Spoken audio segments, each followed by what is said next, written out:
సముద్రముల కన్నా గొప్పది ఓ యేసుని ప్రేమ.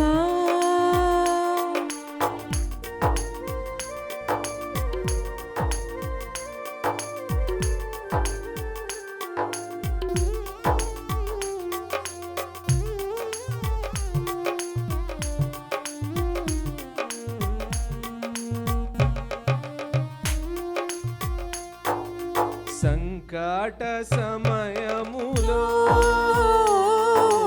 సాగాలేకున్నాను, సంకట సమయములో సాగాలేకున్నాను, దయచూపు నా మీద అని నేను మొరపెట్టగా, దయచూపు నా మీద అని నేను మొరపెట్టగా, వింటినంటివి నా మొరకు ముందే తోడానుందు నంటివి, తోడానుందు నంటివి ఓ యేసుని ప్రేమ ఎంతో మహనీయము. ఆకాశతార పర్వత సముద్రముల కన్నా గొప్పది, ఆకాశతార పర్వత సముద్రముల కన్నా గొప్పది ఓ యేసుని ప్రేమ.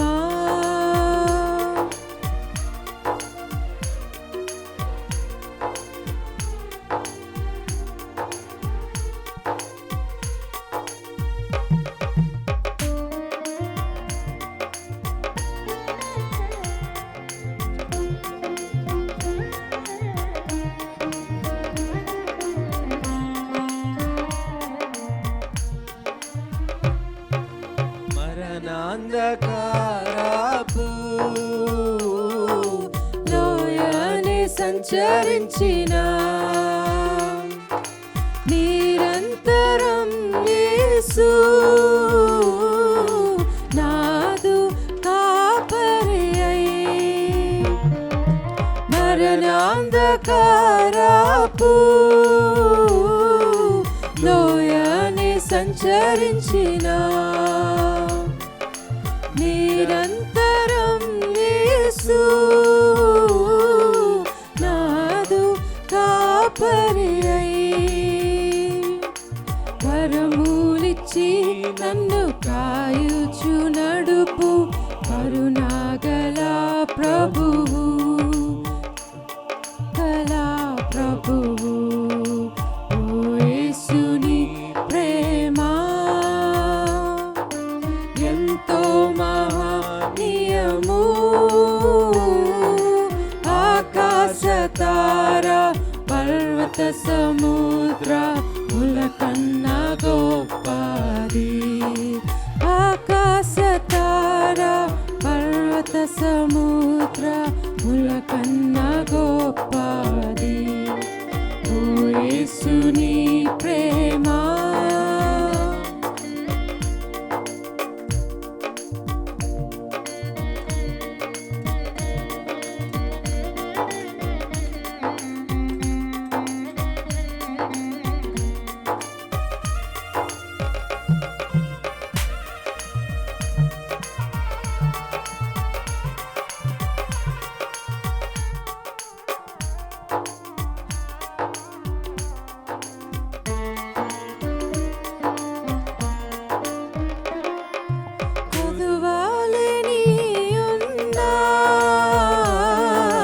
భయపడను నేనెప్పుడు, పచ్చిక బయలులో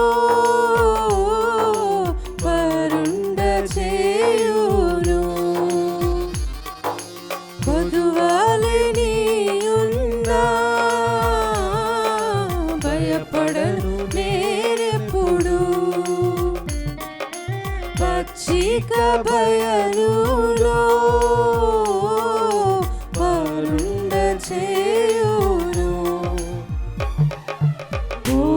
జీవన జలములతో తృప్తి పరచుచు నాతో నుండు యేసు, నాతో నుండు యేసు. ఓ యేసుని ప్రేమ ఎంతో మహనీయము, ఆకాశ తార పర్వత సముద్ర ముల కన్నా గొప్పది. ఆకాశ తార పర్వత సముద్ర ముల కన్నా గొప్పది. ఓ యేసుని ప్రేమ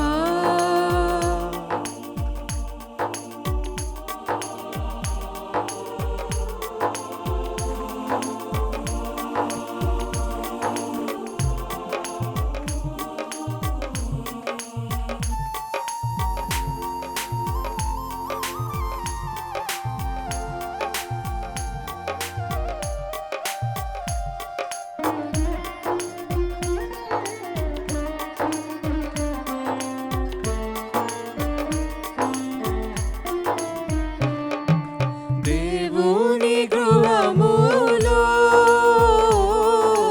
సదా స్తుతించెదను, సంపూర్ణ హృదయముతో సదా భజించెదను. దేవుని గృహములో సదా స్తుతించెదను, సంపూర్ణ హృదయముతో సదా భజించెదను. స్తుతి ప్రశంసలకు యోగ్యుడేసు, హల్లెలూయా ఆమేన్, హల్లెలూయా ఆమేన్. ఓ యేసుని ప్రేమ ఎంతో మహనీయము, ఆకాశ తార పర్వత సముద్ర ముల కన్నా గొప్పది. ఆకాశ తార పర్వత సముద్ర ముల కన్నా గొప్పది. ఓ యేసు నీ ప్రేమ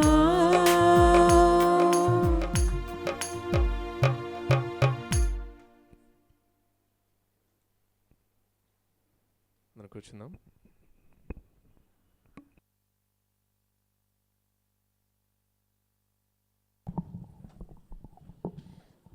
నూట 50వ పాట పాడుకుందాం. క్రీస్తు ప్రభుని నమ్మెదను, మారు మనసు పొందెదను, ఆనందముతో జీవింతును, శోధనలు జయించుచు. క్రీస్తు ప్రభుని నమ్మెదను, మారు మనసు పొందెదను, ఆనందముతో జీవింతును, శోధనలు జయించుచు. లోకమును జయించుచు క్రీస్తు ప్రభుని సేవింతును, లోకమును జయించుచు క్రీస్తు ప్రభుని సేవింతును. దేవుడిచ్చు సర్వాంగ కవచమును ధరించి శక్తితో నిలతును, దేవుడిచ్చు సర్వాంగ కవచమును ధరించి శక్తితో నిలతును, అపవాదిని ఎదిరింతును. క్రీస్తు ప్రభుని నమ్మెదను, మారు మనసు పొందెదను, ఆనందముతో జీవింతును, శోధనలు జయించుచు. క్రీస్తు ప్రభుని నమ్మెదను, మారు మనసు పొందెదను, ఆనందముతో జీవింతును, శోధనలు జయించుచు.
పొందెదను, ఆనందముతో జీవింతున్ శోధనలు జయించుచు.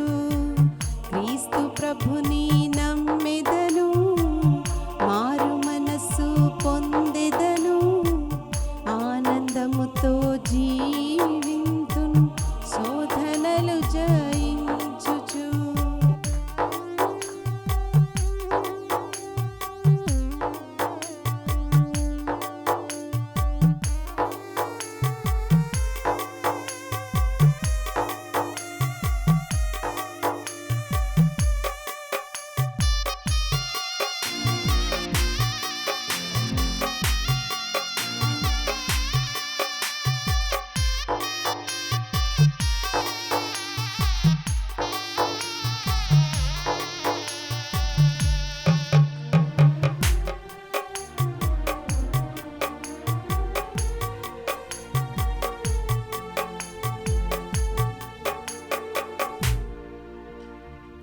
శ్రమలు శోధనలెన్ని వచ్చిన ధైర్యముతో పోరాడుదుం.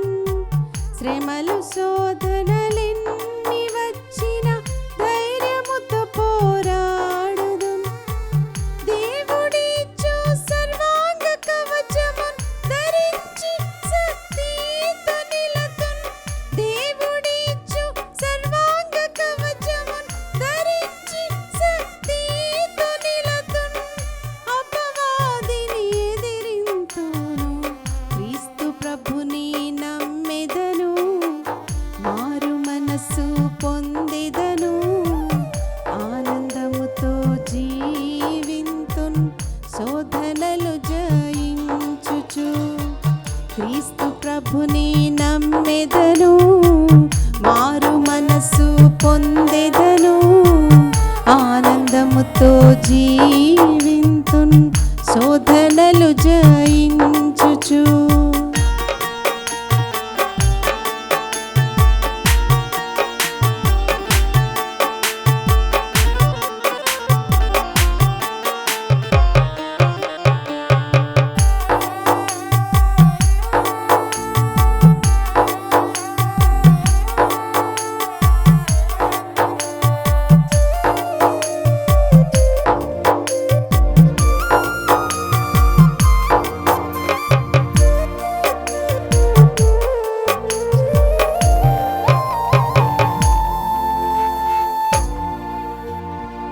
క్రీస్తునందే సమృద్ధి జీవం, క్రీస్తునందే సంపూర్ణ శక్తి.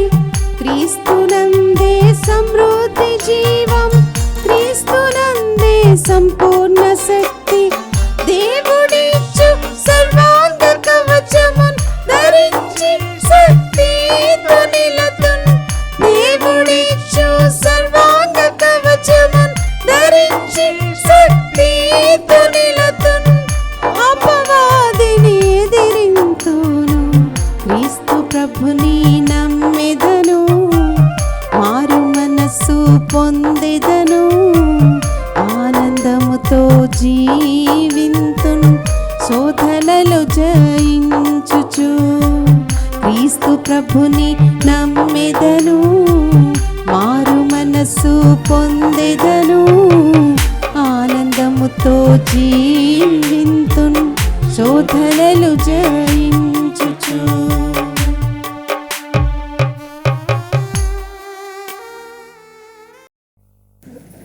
అందరికీ ప్రభునామం పేట వందనాలు.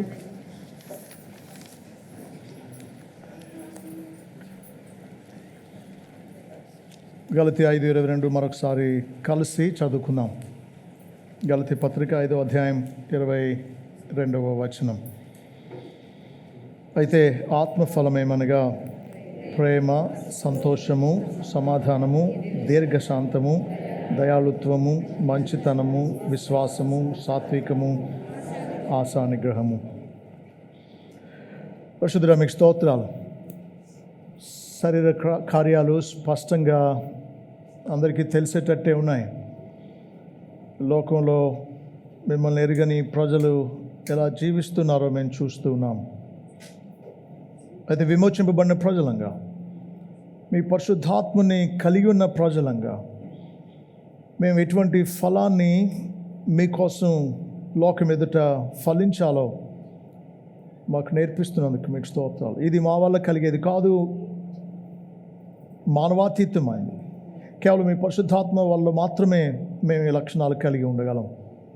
ఈ 9 లక్షణాలు కలిగినటువంటి ఆత్మఫలాన్ని మాలో మీరు సమృద్ధిగా ఫలింప చేయవలసిందని ఈరోజు వర్తమానం సమృద్ధిగా మీ పరిశుద్ధాత్మ సహాయం వల్ల మాకు అనుగ్రహించి మా మీద మీరు మీ అనుగ్రహాన్ని కనుపరచవలసిందని యేసు నామములో వేడుకుంటున్నాము తండ్రి, ఆమేన్.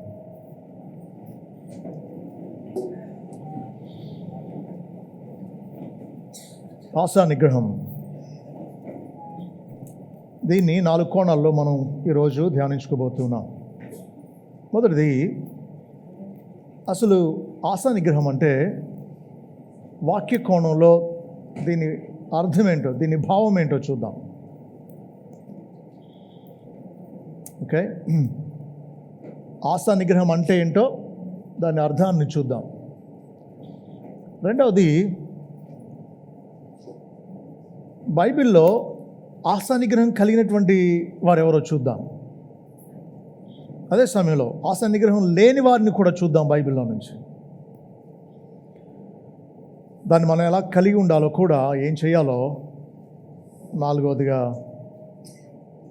ప్రాక్టికల్ ways to enjoy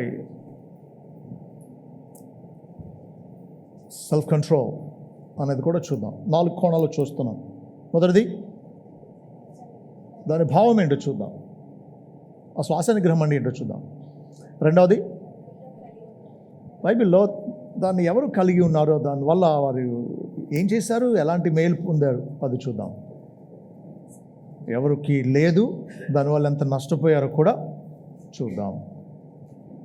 మనం కలిగి ఉండాలంటే ఏం చేయాలో కూడా మనం నేర్చుకుందాం. ఓకే, మొదటిది, అసలు ఆశా నిగ్రహం అంటే ఏంటి?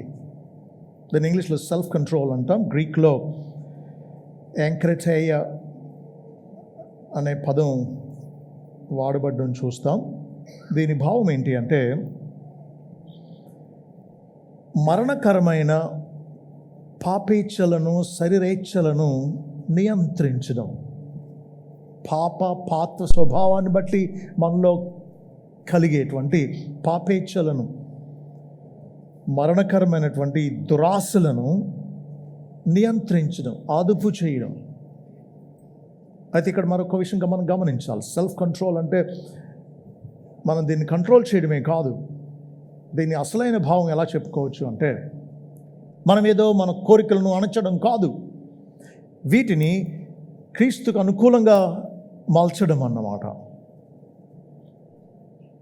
క్రీస్తు కోసం అణచడం, క్రీస్తుకు అనుకూలంగా వాటిని మళ్లించడం అవుతుంది.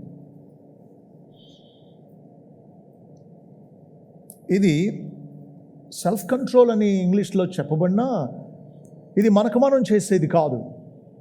సెల్ఫ్ అంటే స్వీయ అనే భావం కదా, మనకు మనం నియంత్రించడం అనే భావం ఆ పదాన్ని చూస్తే వస్తుంది. కానీ సెల్ఫ్ కంట్రోల్ మనకు మనం చేసుకోగలిగింది కాదు. అందుకే పౌలు రోమా 7:18 చాలా స్పష్టంగా అన్నాడు, నా యందు అనగా నా శరీరం అందు మంచిది ఏది నివసింపదని నేను ఎరుగుదును, మేలైనది చేయవలన కోరిక నాకు కలుగుచున్నది కానీ దానిని చేయుట నాకు కలుగుటలేదు అన్నాడు. ఆత్మసిద్ధమే, శరీరం బలహీనం అన్నాడు ప్రభు తానే శిష్యులను చూసి. కాస్తసేపు ప్రార్థించలేకపోతున్నారు. ప్రభు ఆఖరి క్షణాలు వారితో, కొద్దిసేపట్లో ఆయన పట్టుకుంటారని సిలువ వేస్తారు. ఒక గడియాన్ని మేల్కొని ఉండలేరా అని అన్నాడు. వెళ్ళి ప్రార్థన చేసి వచ్చేలాగా మళ్ళీ నిద్రపోతున్నారు. వాళ్ళని గద్దించి మళ్ళీ వెళ్ళాడు, ప్రార్థన చేసి వచ్చేలాగా మళ్ళీ వాళ్ళు నిద్రపోతున్నారు. మీ ఆత్మసిద్ధమే కానీ శరీరం బలహీనం అన్నాడు. ఆశ అయితే ఉంది కానీ దాన్ని అమలు చేసే సామర్థ్యం తనకు తానుగా లేదు అని పౌలు వాపోతూ ఉన్నాడు. అందుకే ప్రభువుని ఆశ్రయించి ఆయనలో విజయోత్సవాన్ని తాను అనుభవించాడు. అందుకే జకర్యా 4:6 ఎవరికైనా ఐడియా ఉందా? జకర్యా 4:6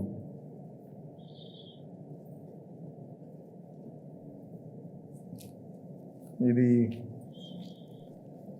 మనిషి యొక్క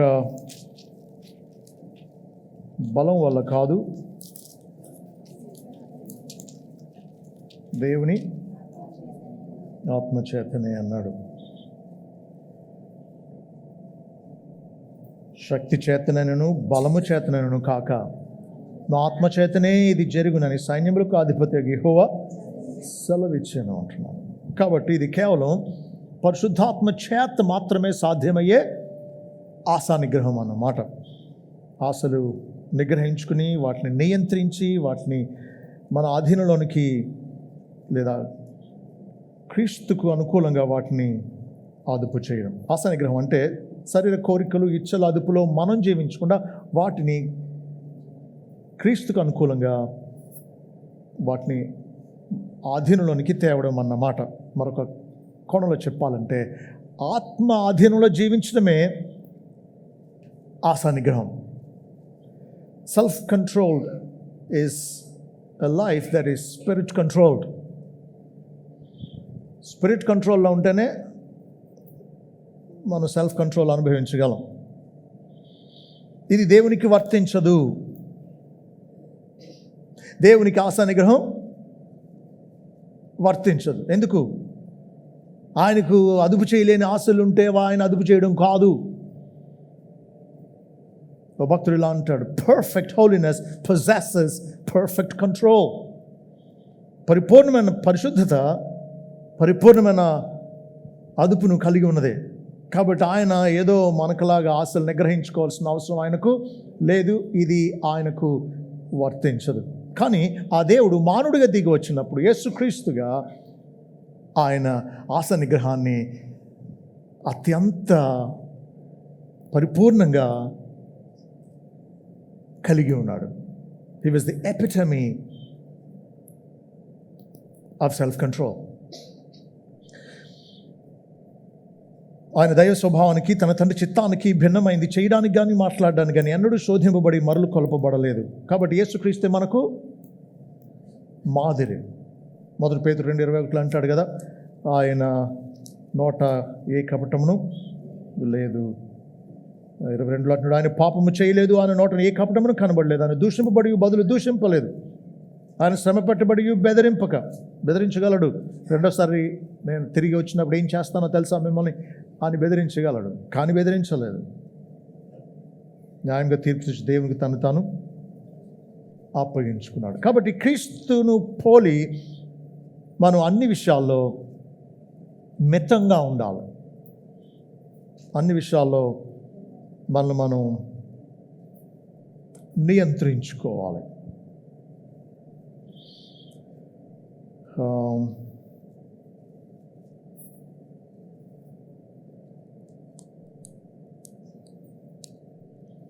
చాలా విషయాలు మనం చూడవలసి ఉంది.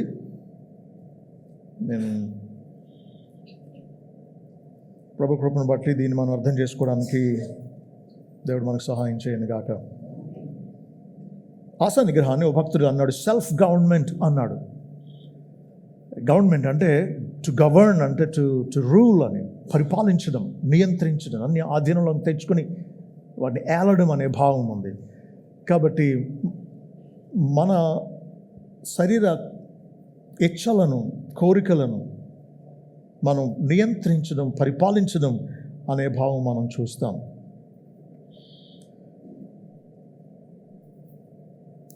తినడంలో మితంగా ఉండడం, మోడరేషన్ ఇన్ ఈటింగ్.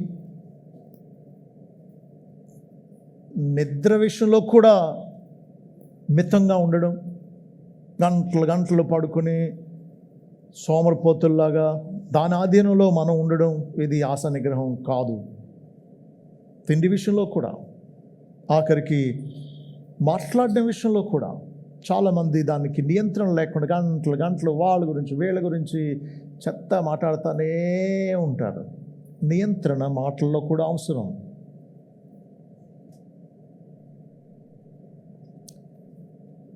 టీవీ విషయంలో నియంత్రణ, మొబైల్ విషయంలో నియంత్రణ చాలామందికి లేదు. ఒక ఆయన అంటున్నాడు, మా నాన్నగారు సెల్ ఫోన్ ఒకసారి చూడండి మీకు అర్థమవుతుంది ఆయన ఎంత టైం దేంట్లో గడుపుతున్నారో అంటున్నాడు.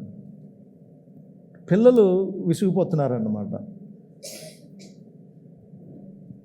గంటలు రీల్స్ ఒకదాని తర్వాత ఒకటి డోపమైన్ రిలీజ్ అవుతూ ఉంటుంది. క్విక్ ఏమంటారు దీన్ని, కిక్ వస్తుంది. ప్రతిదీ ఇంట్రెస్టింగ్గానే ఉంటుంది. చిన్నవి ఇక దాంట్లో మునిగిపోయి గంటలు గడిపేసేటువంటి వాళ్ళు ఉన్నారు. మీ డిజిటల్ వెల్బీయింగ్ అనేది చూసుకోండి ఒకసారి. మీ మొబైల్లో వారానికి సగటు వారం అంతట్లో రోజుకి ఎంతసేపు గడుపుతున్నారు అనేది మీకు అర్థమవుతుంది. మీరు దాని నియంత్రణలో ఉన్నారా, మీరు దాన్ని నియంత్రిస్తున్నారా అనేది.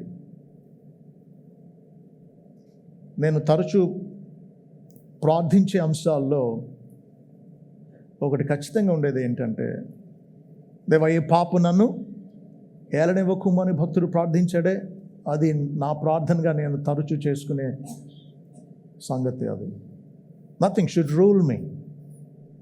I shouldn't be a slave of anything. ఏ పాపం మనల్ని ఏలనివ్వకూడదు.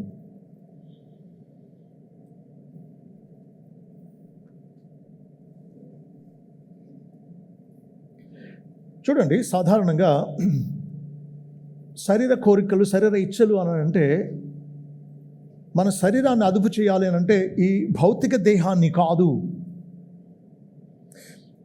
మన మృతతుల్యమైనటువంటి దేహాల్లో నివసిస్తున్న దుష్టత్వాన్ని అదుపు చేయాలి.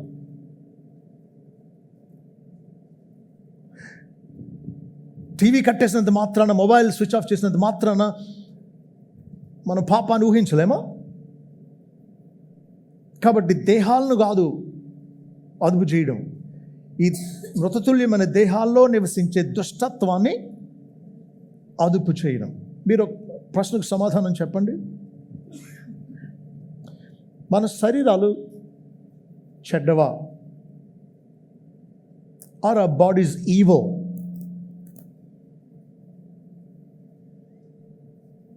చెప్పండి. మన శరీరాలు చెడ్డవా? కీడుతో పాపంతో కూడినవా?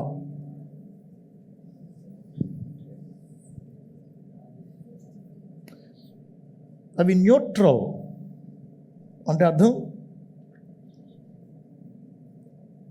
అవి పాపానికి అప్పగించుకుంటే పాపానికి పాత్రలుగా ఉండగలవు, పరిశుద్ధాత్మ ఆధీనంలోకి తెచ్చుకుంటే నీతికి సాధనాలుగా ఉండగలవు. అదే కదా మనం చూస్తాం రోమపత్రిక 6వ అధ్యాయంలో.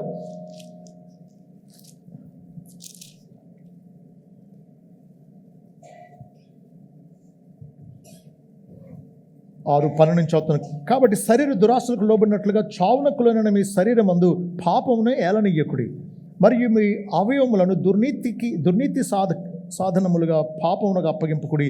అయితే మృతుల్లో నుండి సజీవులం అనుకొని మీరే దేవునికి అప్పగించుకునుడి, మీ అవయవములను నీతి సాధనములుగా దేవునికి అప్పగించుడి అంటున్నాడు.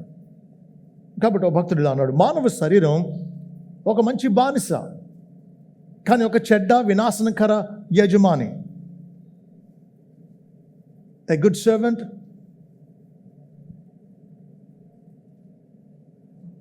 but a destructive master. కాబట్టి దీన్ని ఆధీనంలో పెట్టుకుని దీన్ని దేవునికి అనుకూలంగా మనం వాడుకోగలం, లేదా దానికి బానిసలమైతే అది మనల్ని కఠినమైన నాశనానికి దారితీసే యజమానులా మనల్ని పాడు చేయగలదు మన శరీరం. కాబట్టి human body could be used for righteous purposes. కాబట్టి శరీర కోరికలను నియంత్రించడం అంటే మన మృతతుల్యమైన దేహాల్లో నివసిస్తున్న దుష్టత్వాన్ని అదుపు చేయడం.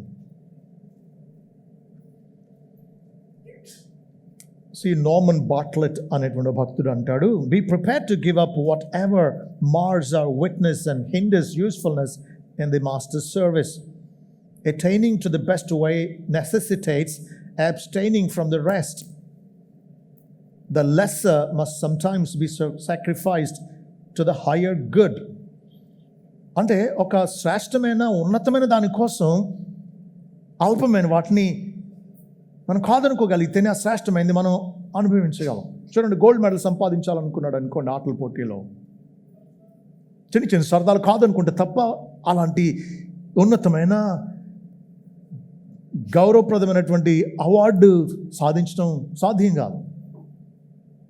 మిగతా వాళ్ళందరూ టీవీ దగ్గర లేకపోతే ఏదో సరదాగా తిరుగుతూ ఉంటే వీళ్ళు మాత్రం కసరత్తు చేస్తూ ఎంతో పట్టుదలతో ప్రిపేర్ అవుతూ ఉంటున్నారు. కాబట్టి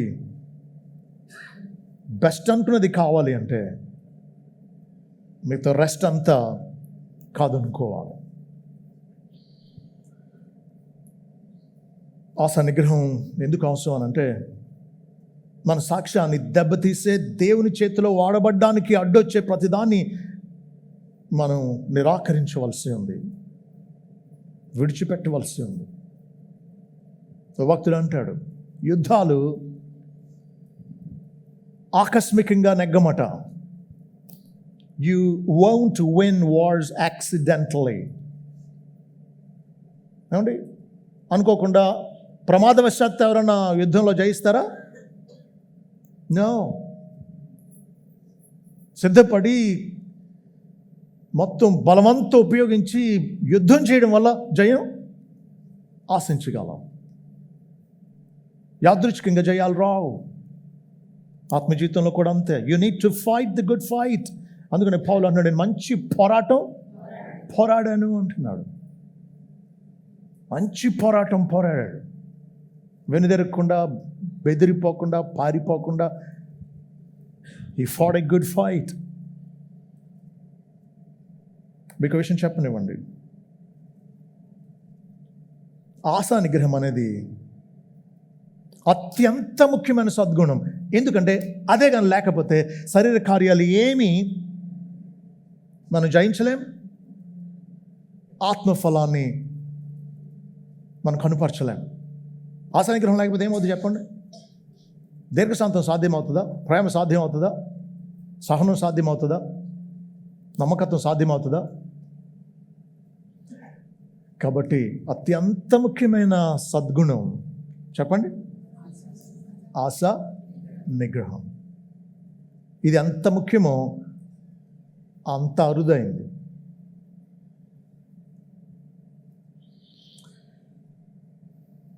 అశ్రద్ధ చేయబడుతున్నది. చాలామంది దీన్ని కనీసం ఆశించడం లేదు. కాబట్టి ఆశా నిగ్రహం వల్ల ఏమవుతుంది అంటే, మన వ్యక్తిగత పాపాలన్నిటినీ జయించగలం. అంటే వ్యక్తిగత పాపాలన్నిటి నుంచి మనల్ని తప్పిస్తూ ఉంది ఆశా నిగ్రహం. దీనికి విలియం బార్క్లే అయినటువంటి ఒక భక్తుడు అంటాడు, ఆశా నిగ్రహం వల్ల, ఆశా నిగ్రహం అనే ఆత్మఫలం వల్ల ఈ పాప లోకంలో నివసిస్తున్నప్పటికీ మన వస్త్రం మలినం కాకుండా జీవించవచ్చట. జీవించేది పాప లోకంలోనే. చుట్టూరు అపవిత్రమైన దురాశలతో, ఆకర్షణలతో కూడినటువంటి మలిన ప్రపంచంలోనే జీవిస్తున్నాం. కానీ ఆశా నిగ్రహం వల్ల వస్త్రాలు మలినం కాకుండా మనం జీవించగలం. ఎంత ఆశ్చర్యకరమైన సంగతో చూడండి. సో మీ వస్త్రాలు మలినం కాకుండా జీవించాలనుకుంటున్నారా? ఆశా నిగ్రహమే దానికి మార్గం. చాలామంది ఆశా నిగ్రహానికి ఇంటర్వెల్ ఇస్తారు. అంటే ఒక టైంలో సరే రిలాక్స్ అయిపోదాం, కాస్త సరదాగా గడుపుదాం అన్నట్టు కొన్ని ఆశలకు, కొన్ని కోరికలకు తావు ఇస్తారు. అంటే అర్థం ఏంటో తెలుసా? నువ్వు భక్తి జీవితంలో స్తబ్దతలోనికి రావు, అంటే స్టాటిక్ పొజిషన్కి రావు. నువ్వు ముందుకు వెళ్ళట్లేదు అంటే వెనక్కి వెళ్తున్నావు అన్నమాట. కాబట్టి ఆశానిగ్రహానికి కానీ మనం విరామం ఇస్తే సాతాను, లోకం, శరీరం యొక్క మోసపూరిత ఆకర్షణలోనికి వెనుదిరుగుతాం. కాబట్టి పాప కోరికల్లో మనం చిక్కుకోకుండా ఎల్లప్పుడూ ఆశా నిగ్రహాన్ని మనం ఎక్సర్సైజ్ చేస్తూ ఉండవలసిందే. అందువల్ల ఆశా నిగ్రహం అక్కర్లేని క్షణం అంటూ ఏది ఉండదు. నిత్యము దేవుని బిడ్డలు పాప లోకంలో ఈ ఆకర్షణల మధ్య ఆశా నిగ్రహాన్ని ఎక్సర్సైజ్ చేస్తూ ముందుకు జయిస్తూ వెళ్ళవలసిందే. సాధారణంగా బలహీన క్షణాల్లో చేయకూడనివి చేయడానికి దిగజారుతాం. మూమెంట్స్ ఆఫ్ వీక్నెస్ అంటాం. ఆ బలహీన క్షణాలు ఏంటో చెప్తారా మీరు?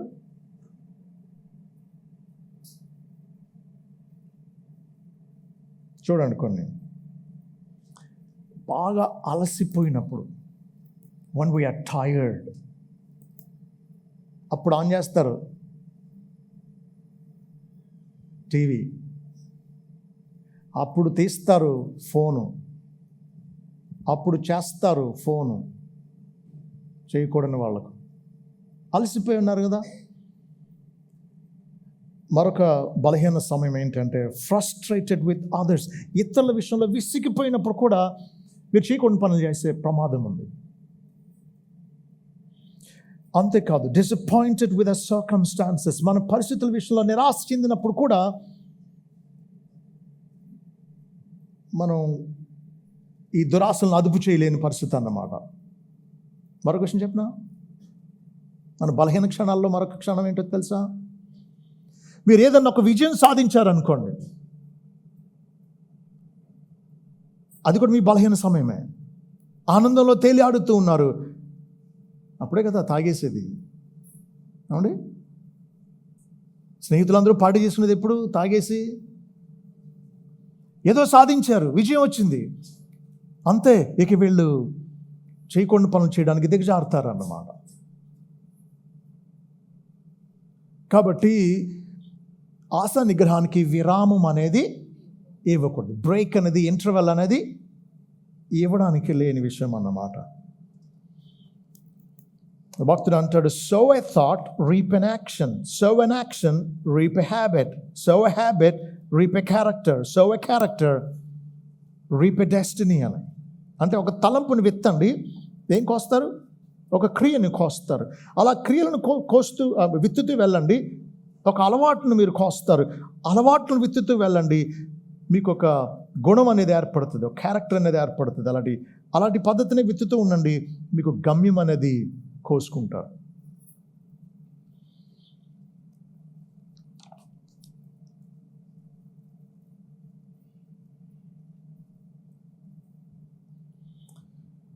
అయితే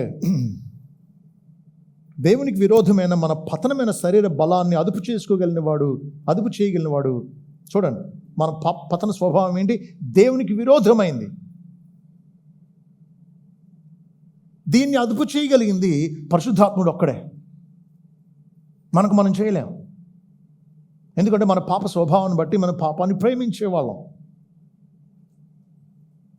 కాబట్టి పరిశుద్ధాత్ముడు ఒక్కడే మనలో ఈ నియంత్రణ అనేది కలుగు చేయగలిగినటువంటి. అంటే మన పాత్ర ఏంటి మరి? మన పాత్ర ఏంటంటే 5:16 మనం చూసాం. నేను చెప్పినది ఏమనగా, ఆత్మానుసారంగా నడుచుకున్నాడు అప్పుడు మీరు శరీరేచ్ఛను నెరవేర్చరు అన్నాడు. కాబట్టి మనం చేయాల్సింది ఏంటి? ఆత్మానుసారంగా నడవడమే. అంటే అర్థం, మనకు శక్తి లేదు అని అత్యవసరంలో దేవునికి మొరపెడుతూ ఆయన ఆజ్ఞాపించింది ఆయనే ఇస్తాడు అని నమ్మి ఆత్మశక్తికి నడిపింపుకు లొంగిపోయి జీవించడమే. చెప్పిన మాట అర్థమైందా? దేవుడు ఆజ్ఞాపించింది ఆయనే అనుగ్రహిస్తాడు. ఎందుకు? మనకు చేత కాదని తెలిసిండి ఆజ్ఞ ఇచ్చాడు, కాబట్టి అది ఇవ్వాల్సింది ఎవరు? ఆయనే ఇస్తాడు. ఓ భక్తుడు ఇలా అంటాడు, దేవుడు మనకు క్రీస్తులో క్రొత్త జీవాన్ని ఇచ్చాడు, పరిశుద్ధాత్మను ఇచ్చాడు. He gave us new life and His Holy Spirit. కాబట్టి మనకు ఈ కోరికలను ప్రభు ఆధీనంలోనికి తేగలిగే సామర్థ్యం ఉంది, తేవాల్సిన బాధ్యత కూడా ఉంది. We have both the responsibility and the power to subdue our will to God's will. మన చిత్తాన్ని దేవుని చిత్తానికి లోపరిచే బాధ్యత ఉంది, సామర్థ్యం ఉంది. ఎందుకు? మనలో ఎవరున్నారు? పరిశుద్ధాత్ముడు ఉన్నాడు.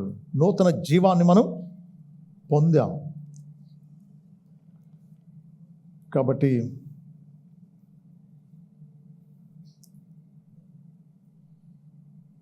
ఈ బాధ్యతను మనం విస్మరించకూడదని నేర్చుకుంటూ ఉన్నాం.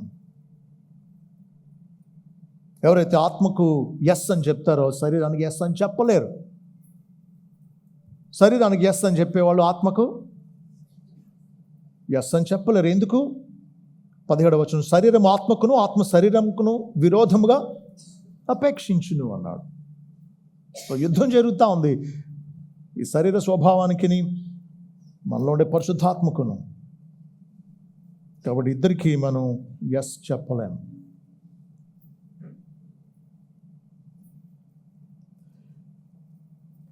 ఈ ఆశా నిగ్రహాన్ని బైబిల్లో ఎవరు కలిగి ఉన్నారో చెప్పగలరా?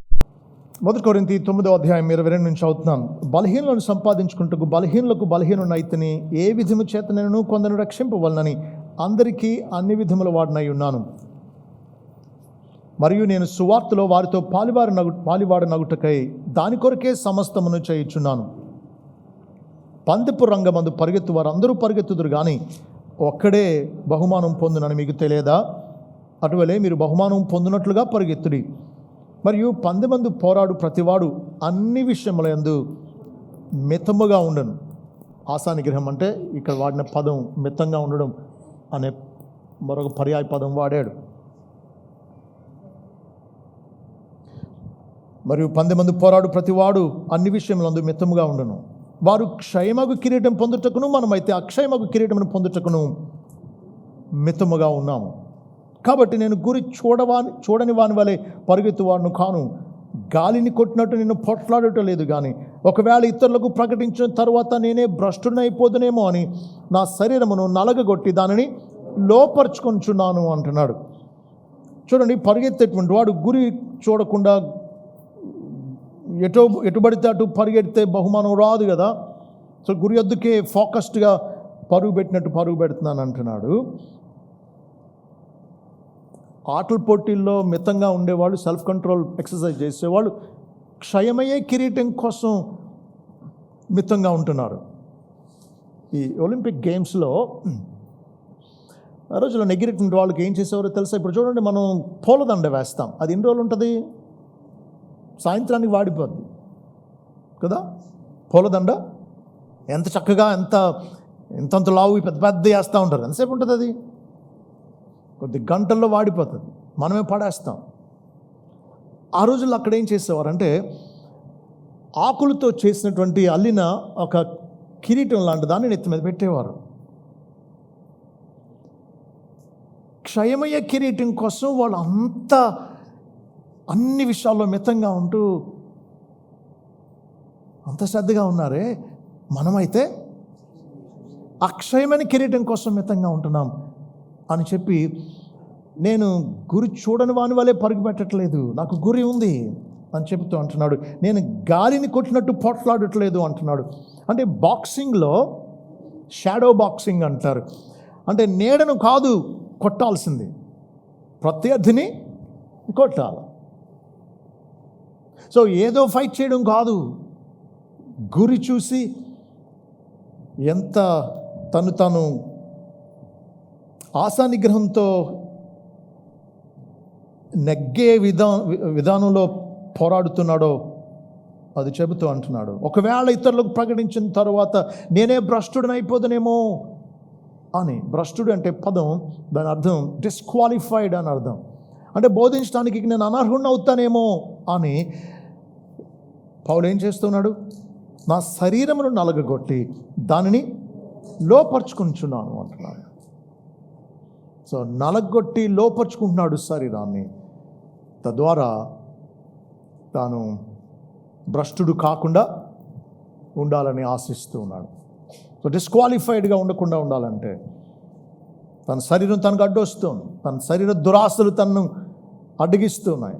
కాబట్టి దాన్ని నలగొట్టి లోపరుచుకుంటున్నాను. ఏదైనా ఒక క్రూర జంతువును క్రూర జంతువు అనకూడదు, అడవి జంతువును లోపరుచుకోవాలంటే ఏం చేస్తారో తెలుసా? ఇప్పుడు అడవి గుర్రం మీ మాట వింటుందా? వినదు. అడవి ఏనుగు చాలా డేంజరస్, కానీ వాటిని సాధు చేసేది ఎలాగో తెలుసా? ముందు వాటిని బంధించి కొన్ని రోజులు అసలు ఆహారం పెట్టరట. నెమ్మదిగా ఆహారం అలవాటు చేస్తూ దాన్ని అదుపులోనికి తెస్తారన్నమాట. కాబట్టి పౌలు తన శరీరాన్ని నలగొట్టి దాన్ని తన కంట్రోల్లోకి తెచ్చుకున్నాడు, దాని కంట్రోల్లోకి తను ఉండకుండానట్లు. రెండే సాధ్యమండి. అయితే మీరు మీ శరీర ఆశలకు బానిసలు, లేదా వాటిని మీ ఆధీనంలోనికి తెచ్చుకున్నారన్నమాట. సెల్ఫ్ కంట్రోల్ అనేది పౌలు లాంటి వాడే ఎక్సర్సైజ్ చేశాడు, సాధకం చేశాడు. అలాంటప్పుడు మనకి ఇంకెంత అవసరం ఆలోచించండి. కాబట్టి దేవుని బిడ్డలు అంటే ఎవరు? పరిశుద్ధాత్మ ఆధీనంలో ఉన్నటువంటి వాళ్ళు అంటే ఎవరు? తమ శరీర దురాశలను అణుచుకొని వాటి ఆధీనంలోనికి వెళ్లకుండా వాటిని తమ అదుపులో ఉంచేటువంటి వాళ్ళు. మరోవారం చెప్పుకున్నాం, సాత్వికం అంటే అర్థం ఎప్పుడు కోపపడాలో ఎప్పుడు కోపపడకూడదో తెలిసి ఉండడం అని చెప్పుకున్నాం. అంటే టెంపర్ని ఎప్పుడు పడితే అప్పుడు, ఎలా పడితే అలా ప్రతి చిన్నదానికి కనుపరిచేటువంటి వాడు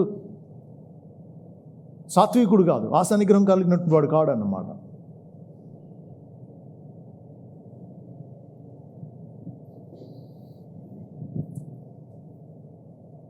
కాబట్టి పౌలు తను ఎలా నల్లగొట్టుకుని లోపరుచుకుని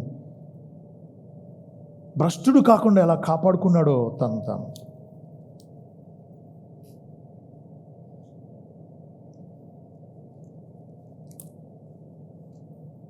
ఆశానిగ్రహం లేనటువంటి వారిని చూద్దాం.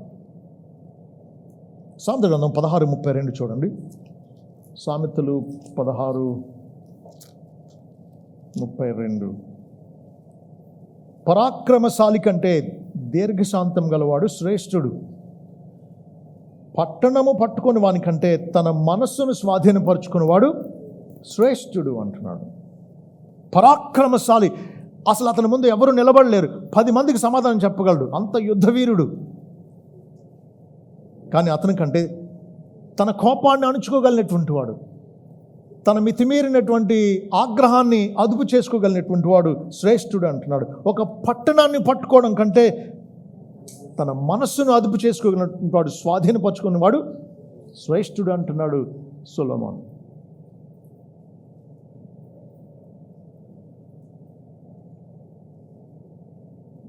పీటర్ ద గ్రేట్ అని రష్యాలో CZAR జార్స్ అని ఉండేవాళ్ళు. వాళ్ళల్లో చాలా పరాక్రమశాలి అంట పీటర్ ద గ్రేట్ అనే అతను. కానీ తన తోటమాల మీద చిన్న కోపం వచ్చి అతన్ని కొట్టేటప్పటికి కుదురుతో చచ్చిపోయాడంట అతను. అప్పుడు అన్నాడు, అయ్యో నేను ఎన్ని దేశాలని జయించాను, కానీ నన్ను నేను జయించుకోలేకపోయానే, నా మంచి తోటమాలని చిన్న కోపం వచ్చి కొట్టి చంపేశానే అని దుఃఖపడుతూ ఉన్నాడంట. కాబట్టి పరాక్రమశాలి కంటే దీర్ఘశాంతం గలవాడు శ్రేష్ఠుడు, పట్టణమును పట్టుకుని వానికంటే తన మనస్సును స్వాధీనపరుచుకునేవాడు శ్రేష్ఠుడు అంటున్నాడు. సామెతలు 25:28 చూడండి ఒకసారి.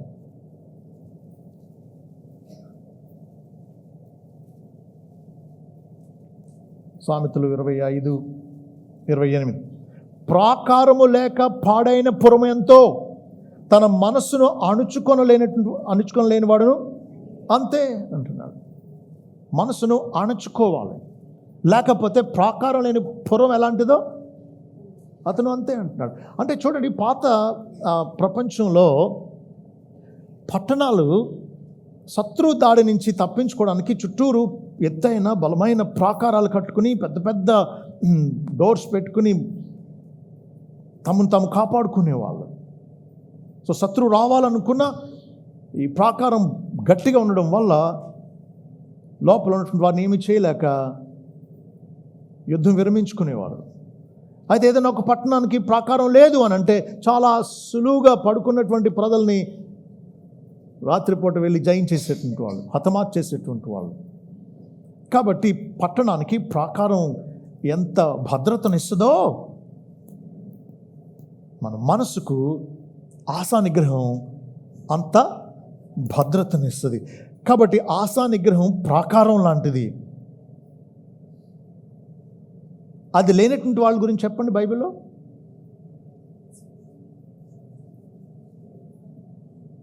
సంసోన్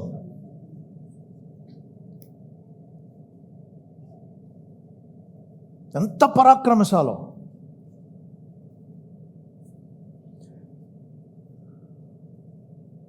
వెయ్యి మందిని చంపేశాడు ఒక చిన్న గాడిద తావడెముక తీసుకుని. ఎవరు నిలబడలేరు అంతే అతని ముందు. కానీ తన కోరికలను అదుపు చేసుకోలేక ఒక వేశ్య దగ్గర తను అమ్మేసుకున్నాడు, తన రహస్యాలన్నీ చెప్పేసుకున్నాడు. శత్రువులకి చిక్కిపోయాడు.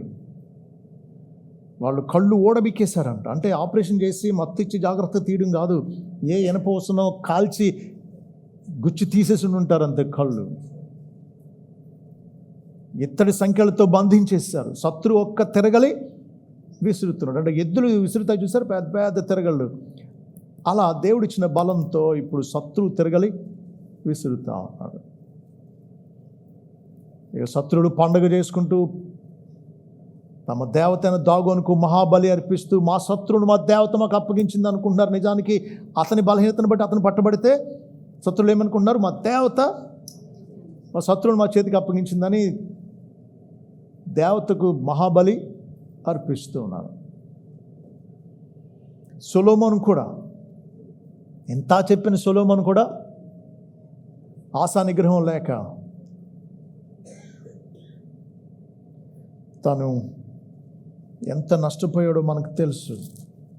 ప్రసంగి గ్రంథం 2వ అధ్యాయం 10వ వచనం చూడండి. అతను ఆశలు నిగ్రహించుకోకుండా ఎలా ఇష్టం వచ్చినట్టు బ్రతికాడో చూడండి. సొలొమోను 2వ అధ్యాయం ప్రసంగి 10వ వచనం అంటున్నాడు, నా కన్నులు ఆశించిన వాటిలో దేనిని అవి చూడకుండా నేను అభ్యంతరము చేయలేదు, మరియు నా హృదయము నా పనులన్నింటిని బట్టి సంతోషింపగా సంతోషకరమైనది ఏది అనుభవింపకుండా నేను నా హృదయమును నిర్బంధింపలేదు అంటున్నాడు. కన్నులను వాడికి అభ్యంతరం చెప్పలేదట, హృదయాన్ని నిర్బంధించలేదట. ఇష్టం వచ్చినట్టు బ్రతికాడు. దేవుడు చెప్పిన ఆజ్ఞను మీరాడు. కాబట్టి ఏం జరిగిందో చూడండి. మొదటి రాజుల గ్రంథం 11వ అధ్యాయం, మొదటి రాజుల గ్రంథం 11వ అధ్యాయం మొదటి నుంచి కొన్ని వచనాలు చదువుతాను చూడండి. మోయాబీయులు, ఎదోమీయులు, అమ్మోనీయులు, సీదోనీయులు, హిత్తీయులు అను జనులు మీ హృదయములను తమ దేవతల తట్టు త్రిప్పుదురు గనుక వారితో సహవాసం చేయకూడదనియు వారిని మీతో సహవాసం చేయనీయకూడదనియు యెహోవా ఇశ్రాయేలులకు సెలవిచ్చి ఉన్నాడు. అయితే రాజైన సొలొమోను ఫరో కుమార్తెను గాక ఆ జనులలో ఇంకా అనేక మంది పరస్త్రీలను మోహించి కామాతురత గలవాడై వారిని ఉంచుకొని వచ్చెను. అతనికి 700 మంది రాజకుమార్తెలైన భార్యలను 300 మంది ఉపపత్నులను కలిగి ఉండిరి. అతని భార్యలు అతని హృదయమును త్రిప్పివేసిరి. సొలొమోను వృద్ధుడైనప్పుడు అతని భార్యలు అతని హృదయమును ఇతర దేవతల తట్టు త్రిప్పగా అతని తండ్రి అయిన దావీదు హృదయంలో అతని హృదయం దేవుడైన యెహోవా యెడల యథార్థంగా కాకపోయాను. సొలొమోను అష్తారోతను, సీదోనుల దేవతను, మిల్కోమను, అమ్మోనీల హేయమైన దేవతను అనుసరించి నడిచాను. ఈ ప్రకారము సొలొమోను యెహోవా దృష్టికి చెడు నడత నడిచి తన తండ్రి అయిన దావీదు అనుసరించినట్టు యథార్థ హృదయంతో యెహోవాను అనుసరింపలేదు.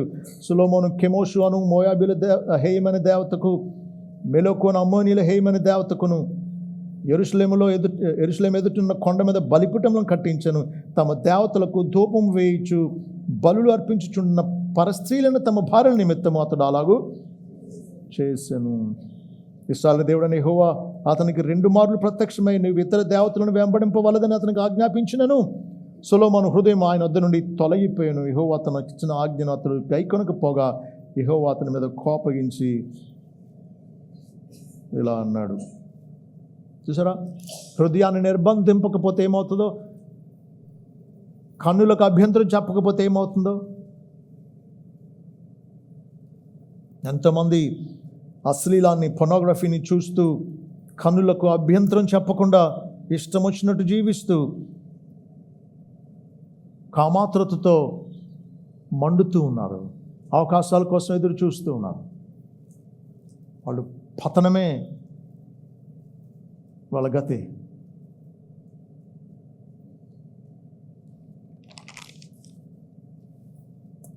పౌలు ఫేలిక్స్ అనేటువంటి ఒక అధికారికి సువార్త చెప్పాడు. అపోస్తల కార్యాల గ్రంథం 24వ అధ్యాయం, అపోస్తల కార్యాలు 24, 25 వచనాలు. 24, 25 వచనాలు. కొన్ని దినముల తర్వాత ఫేలిక్స్ యూదురాలైన ద్రుసిల్లాను తన భార్యతో కూడా వచ్చి పౌలును పిలిపించి క్రీస్తు యేసునందలి విశ్వాసమును గురించి అతడు బోధింపగా వినును. అప్పుడు అతడు నీతిని గూర్చియు ఆశానిగ్రహమును గూర్చియు రాబో విమర్శను గూర్చియు ప్రసంగించుచుండగా ఫేలిక్స్ మిగుల భయపడి ఇప్పటికి వెళ్ళము, నాకు సమయమైన నిన్ను పిలిపించనని చెప్పాను. ఫేలిక్స్ సంగతి ఏంటో తెలుసా? ద్రుసిల్లా అతని భార్య కాదు, వేరొక అతని భార్యను అతను అపహరించాడు. పౌలు ఇప్పుడు బోధ చేస్తూ ఏమన్నాడు? సువార్తలో భాగంగా ఆశానిగ్రహం నీకు లేకపోతే దేవుడు తీర్పు తీర్చుతాడు అని బోధిస్తే అమ్మో అని భయపడ్డాడు తప్ప మారు మనసు పొందలేదు. మీకు విషయం తెలుసా? దుర్బోధకులకు లేని లక్షణం ఆశానిగ్రహం. వారికి లేని లక్షణం ఆశానిగ్రహం. 2వ పేతురు పత్రిక 2వ అధ్యాయం 18, 19 వచనాలు.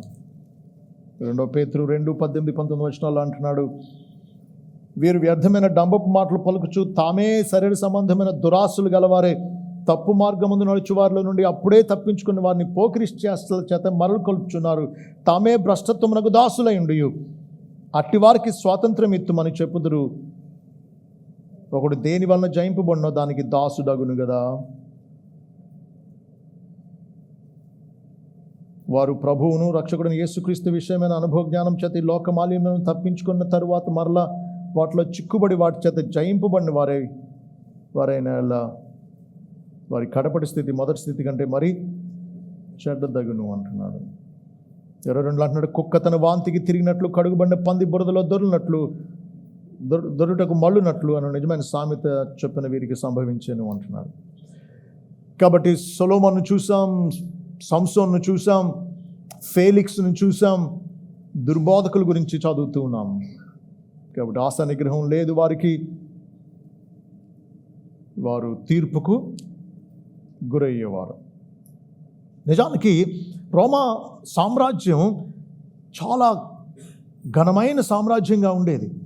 కానీ రాను రాను అదుపు లేని, నియంత్రణ లేని పాప భోగాల్లో మునిగి తేలడం వల్ల సామ్రాజ్యమే పతనమైపోయిందట. సామ్రాజ్యమే పతనమైపోయిందట. కొన్ని ఊళ్ళు, కొన్ని గ్రామాలు, కొన్ని దేశాలే కనుమరుగైపోయినాయి. నియంత్రణ లేని ఇష్టానుసారమైన స్వీయ భోగం కోరుకున్న అనేకమైన నాగరికతలు అలాగే నాశనం అయిపోయినాయి.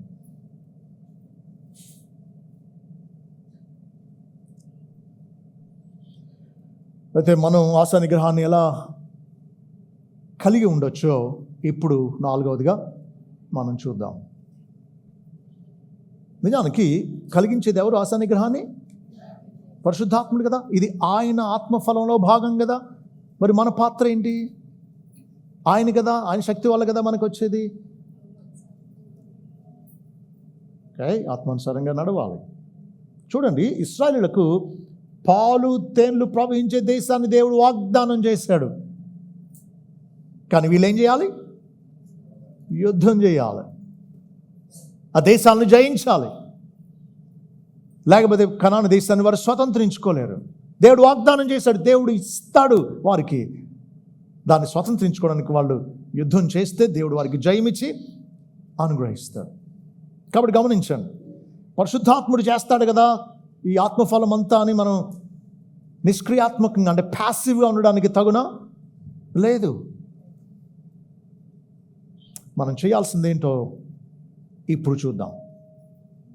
చాలా తీవ్రమైన విషయాలు ఉన్నాయి. ఆశా నిగ్రహం ఎంత బలాత్కారంగా మనం దీన్ని పొందాలో. కాబట్టి సోమరిపోతులు ఆశా నిగ్రహాన్ని అనుభవించలేరు, పిరికి వాళ్ళు ఆశా నిగ్రహాన్ని ఎక్సర్సైజ్ చేయలేరు. ఒక్కొక్క వచనం మనం చదవబోతున్నది మనల్ని సవాలు చేయబోతుంది. చూడండి, ఆశా నిగ్రహాన్ని మనం అనుభవించాలి అంటే మన హృదయాన్ని అన్నిటికంటే భద్రంగా కాపాడుకోవాలి. సామెతలు 4:23 చూడండి ఒకసారి. సామెతల గ్రంథం 4వ అధ్యాయం 23వ వచనం. నీ హృదయంలో నుండి జీవధారలు బయలుదేరును, కాబట్టి అన్నిటికంటే ముఖ్యంగా నీ హృదయంను భద్రముగా కాపాడుకోనుము అంటున్నాడు. హృదయంలో నుంచి జీవధారలు బయలుదేరుతాయి అంటే అర్థం హృదయం నిండి ఉండి దాన్ని బట్టి నోరు మాట్లాడును అన్నాడు కదా ప్రభు. దాన్ని ఇంకా కొంచెం ఎక్స్టెండ్ చేస్తే హృదయం నిండి ఉండి దాన్ని బట్టే చెవులు వింటాయి, కన్నులు చూస్తాయి, నోరు మాట్లాడుతుంది, మెదడు తలస్తుంది. జీవధారలు బయలుదేరుతూ ఉన్నాయి హృదయంలో నుంచే. మన ప్రవర్తన, మన సమస్తం హృదయంలో నిండి దాన్ని బట్టే ఆధారపడి ఉంటుంది. కాబట్టి అన్నిటికంటే ముఖ్యంగా మన హృదయాన్ని భద్రంగా కాపాడుకోవాలంట. పదాలు చూడండి, అన్నిటికంటే ముఖ్యంగా హృదయాన్ని భద్రంగా కాపాడుకోవాలంట. ఎందుకంటే దాంట్లో నుంచే సమస్తం జీవధారలు బయలుదేరుతుంది. జీవిత ప్రవర్తన అంతా నీ హృదయంలో ఉండే దాని మీదే ఆధారపడి ఉంది. కాబట్టి దీన్ని చెప్పండి, అన్నిటికంటే ముఖ్యంగా భద్రంగా కాపాడుకోవాలి. ఇది సెంట్రల్ కంట్రోల్ అన్నమాట. నేను ఇంతకుముందు చెప్పాను, మీకు గుర్తుందో లేదో. చాలా సంవత్సరాల క్రితం, అంటే 120-130 సంవత్సరాల క్రితం ఇంగ్లాండ్ దేశంలో తెగులు వచ్చింది. తెగులు, ఈ ప్లేగ్ అనే ఈ వ్యాధి ఎలా వ్యాపిస్తుందో అప్పటికి తెలియదు. కాబట్టి డాక్టర్ జాన్ అనేటువంటి ఆయన ఎంత పేషెంట్స్ని ట్రీట్ చేస్తున్నా సరే కొత్త కేసులు వచ్చేస్తూ ఉన్నాయట. ప్రజలు టపటప ఎగిరిపోతూ ఉన్నారు. సిమ్టమాటిక్ ట్రీట్మెంట్ ఎంత ఇస్తున్నా సరే కొత్త కేసులు వచ్చేస్తూ ఉన్నాయి. ఈయన ప్రయోగాత్మకంగా ఈ కేసులన్నీ ఎక్కడి నుంచి వస్తుందని చెప్పి సిటీ మ్యాప్ దగ్గర పెట్టుకుని, ఈ పేషెంట్ ఎక్కడి నుంచి వచ్చాడు, పలానా చోట నుంచి, అక్కడ డాట్ పెట్టాడు. మరొక పేషెంట్ ఎక్కడి నుంచి వచ్చాడు చూస్తే అందరూ ఒక ప్రాంతం నుంచి వస్తున్నారంట కొత్త కేసులన్నీ కూడా. అయితే వీళ్ళందరికీ సహజమైంది ఏంటి అని ప్రయోగాత్మకంగా వెళ్ళి పర్యవేక్షిస్తే అర్థమైంది ఒకటేంటంటే, అందరూ ఒక ట్యాప్ నుంచే నీళ్లు తెచ్చుకుంటున్నారట. అప్పటికి నీళ్ల ద్వారా వ్యాధులు వ్యాపిస్తాయన్న సంగతి తెలియదు ప్రపంచానికి. ఈ డాక్టర్ జాన్ అనేటువంటి ఆయన ప్రయోగాత్మకంగా ఆ ట్యాప్ కట్టేసి నీళ్ళు వేరే చోట నుంచి తెచ్చుకోమని చెప్దాం, ఒకవేళ దీని నుంచి కానీ వ్యాపిస్తుందేమో ఈ తెగులు వ్యాధి అని అది కట్టేశాడంట. కొత్త కేసులు ఇక ఆగిపోయినాయి అంట. కాబట్టి కంట్రోల్ చేయాల్సింది ఎక్కడి నుంచి వ్యాపిస్తుందో దాని దగ్గర కంట్రోల్ చేయాలి. కాబట్టి హృదయం కంట్రోల్ చేయాల్సిందే. చాలామంది తల్లిదండ్రులు పిల్లల్ని ఎలా కంట్రోల్ చేస్తారంటే హృదయాన్ని దేవుని వైపు త్రిప్పడానికి బదులు మోటార్ సైకిల్ తాళాలు తీసేసుకోవడం, మొబైల్ లాగేసుకోవడం, వైఫై కట్టేయడం, ఇవి బయట నుంచి నుండి నియంత్రించడానికి ప్రయత్నిస్తావు. నువ్వు సిమ్టమాటిక్ ట్రీట్మెంట్ ఇస్తున్నావు, అంటే రోగ లక్షణాలను బట్టి నువ్వు ట్రీట్మెంట్ ఇస్తున్నావు, కానీ దానికి కారణం ఏంటో నువ్వు నియంత్రించట్లేదు. కాబట్టి కంట్రోల్ చేయాల్సింది ఏంటి చెప్పండి? హృదయాన్ని. దీంట్లో ఉంటాయి నిర్ణయాలు, అభిప్రాయాలు, ఆలోచనలు, వైఖరి, ఊహలు, కోరికలు. అక్కడ కంట్రోల్ అవ్వాల్సింది ముందు. కాబట్టి మళ్ళీ చదువుతున్నాను, అండర్లైన్ చేసుకోండి వచనాన్ని. నీ హృదయంలో నుండి జీవధారలు బయలుదేరును, కాబట్టి అన్నిటికంటే ముఖ్యంగా నీ హృదయమును భద్రముగా కాపాడుకొనుము అంటున్నాడు. కాబట్టి ఎవరికీ తెలియని ఈ రహస్య యుద్ధంలో, పోరాటంలో, మళ్ళీ చెప్తున్నాను, ఎవరికి తెలియని అంటే ఒంటరి రహస్య అంతరంగ యుద్ధాన్ని మనం జయిస్తేనే బాహ్య యుద్ధంలో జయం కలుగుతుంది. ఆస్వాల్డ్ చేంబర్స్ అనే భక్తుడు అంటాడు, the battle is lost or won first in the secret places of the will, never in the external world అంటాడు. ఈ ఆత్మీయ యుద్ధంలో జయాపజయాలు బాహ్యంగా కాదట జరిగేది, ముందు అంతరంగంలో జరిగిపోతాయట. అంతరంగంలో నువ్వు ఓడిపోతే బాహ్య ప్రవర్తనలో ఓడిపోతావు. తలంపుల్లో జయిస్తే బాహ్య ప్రవర్తనలో జయిస్తావు. కాబట్టి ఈ యుద్ధం నీకు తప్ప ఎవరికి తెలియదు. నీ తలంపుల్లో ఒంటరిగా నువ్వు దీంట్లో జయించగలిగితే బాహ్యంగా జయించగలవు. ఇంకా చూడండి, తీతు పత్రిక 1వ అధ్యాయం 8వ వచనంలో, తీతు 1:8 పెద్దలుగా, సంఘంలో పెద్దలుగా నియమింపబడ్డానికి వారిలో ఉండవలసిన అర్హతలు చెబుతూ అంటున్నాడు 8వ వచనంలో. ఎలా ఉండాలట? అతిథి ప్రియుడుగాను, సజ్జన ప్రియుడుగాను, స్వస్థ బుద్ధి గలవాడును, నీతిమంతుడును, పవిత్రుడును, ఆశానిగ్రహం గలవాడునై ఉండాలట. ఏమండి, అధ్యక్షుడిగా పెద్దగా నియమింపబడాలి అంటే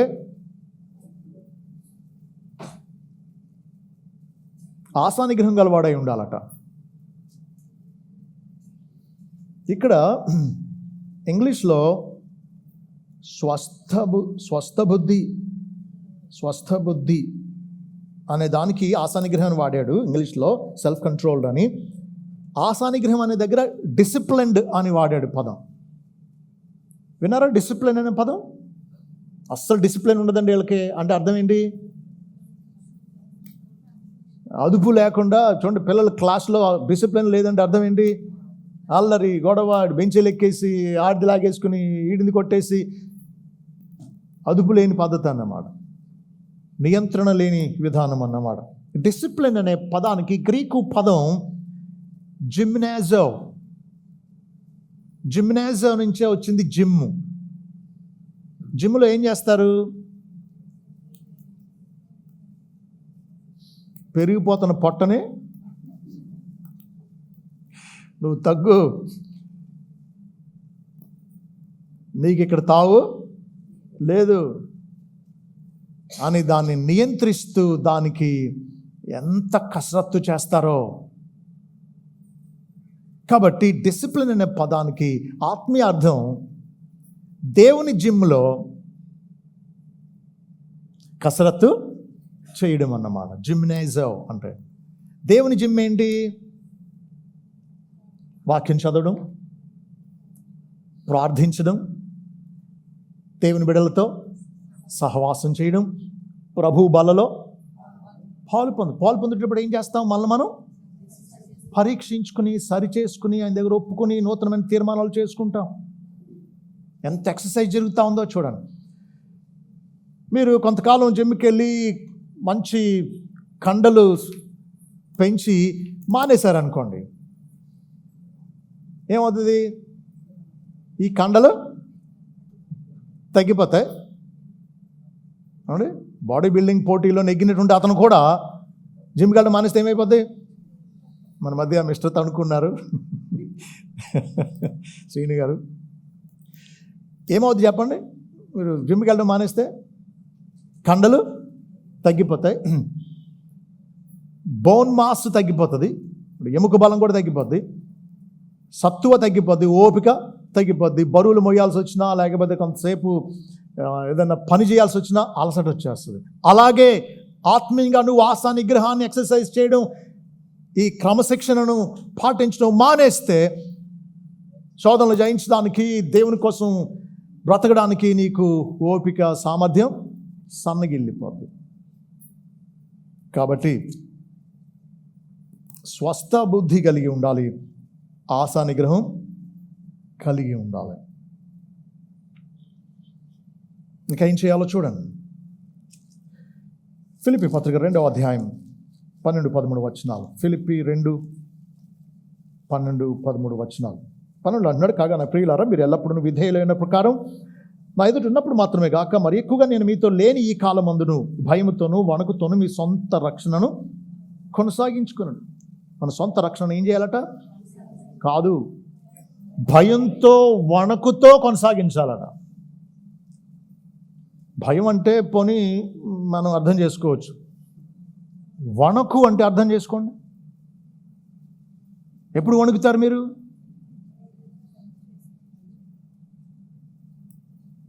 తల్లి పిల్లోడిని కోపంతో కొట్టడానికి ట్రై చేస్తుంది, నేను చూశాను. అక్కడ గట్టి చెక్క దొరికింది ఆవిడ చేతికి. అలా కొట్టకూడదు పిల్లల్ని. ఆవిడకి ఏదో కోపం వచ్చింది, ఆడు మొత్తం డాబా పైన ఎవరు ఉండని ప్రదేశానికి కూడా పారిపోయాడు. ఈవిడ వెళ్ళిపోయి దాంతో తరుముతా ఉంటే ఆడు మమే మమే మమే అనేసి ఆడు వణికిపోతున్నాడు. ఆడు వణుకు అంటే అర్థం చేసుకుంటారని చెప్తున్నాను. భయంతో వణుకుతో మన సొంత రక్షణను కొనసాగించాలి అంటున్నాడు. రక్షణను కొనసాగించాలి. కాబట్టి భక్తిని నిర్లక్ష్యం చేయడానికి వీలు లేదన్నమాట. సోమరిపోతలో ఉండడానికి వీలు లేదన్నమాట. యుద్ధం ఏ వైపు నుంచి వస్తుందో, శత్రువు ఏ వైపు నుంచి దాడి చేస్తున్నాడో ఎల్లప్పుడూ మెలకు ఉండి ప్రార్థిస్తూ జాగరూకతతో ఉండవలసిందే. We should be always on the alert. ఎల్లప్పుడూ మెలకు ఉంటూ భయంతో, ఎక్కడ శత్రువు నన్ను బలహీనపరుస్తాడో, ఎక్కడ నా శరీర బలహీనతలు నన్ను దారి తప్పిస్తాయో అనే భయం, వణుకు మనకు అవసరం. ఇంకా చూడండి, ఇంకా ముఖ్యమైన సంగతి లూకా సువార్త 9వ అధ్యాయం 23వ వచనం. లూకా 9:23. మరియు ఆయన వారితో ఇట్లనను, ఎవడైనను నన్ను వెంబడింపగోరిన ఎడల తన్ను తాను ఉపేక్షించుకొని ప్రతిదినము తన శిలువను ఎత్తుకుని నన్ను వెంబడింపవలెను అంటున్నాడు. చూసారా, ఎవరైనా సరే, వాళ్ళు సేవకులు అవనండి, విశ్వాసులు అవనివ్వండి, ప్రతి వారికి వర్తించే సంగతి ఏంటంటే ఆయనను వెంబడించాలని కోరితే పద్ధతి ఏంటి? తను తాను ఉపేక్షించుకోవాలి. ఇంగ్లీష్లో యూ షుడ్ డినై హిమ్సెల్ఫ్ అని రాసింది. టు డినై అంటే అర్థం కాదనుకోవడం. మన ఇష్టం, మన సుఖం, మన కోరికలు, వీటిని పోషించడం, మేగడం కాదు చేయాల్సింది. ప్రభుని వెంబడించాలంటే మన ఇష్టాన్ని చంపుకోవాలంతే, మన స్వేచ్ఛని చంపుకోవాలంతే. మన నిర్ణయం కాదు, మన చిత్తం కాదు. ప్రభు ఎలా చెబితే అలా మనం ఏం చేయాలి? ఉపేక్షించుకోవాలి. We need to deny ourselves. రెండోది ఏం చేయాలి? అప్పుడప్పుడు మన సిలువను ఎత్తుకుని